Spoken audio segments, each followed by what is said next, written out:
खूप गरम होते, आज काय ते थंड बनवती. काय बनवू? कुल्फी बनवू? हा. इथं कुणी आसपास ना, डोळ्याच्या कोणात हास ना, तू जरा माझ्याशी बोल ना, ओठांची मोहर खोल ना.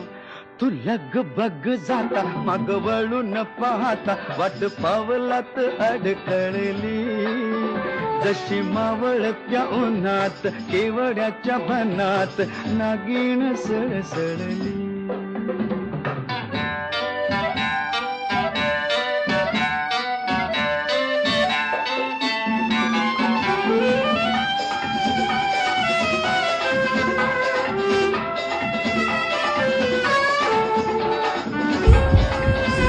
Aarav, thank you mamma.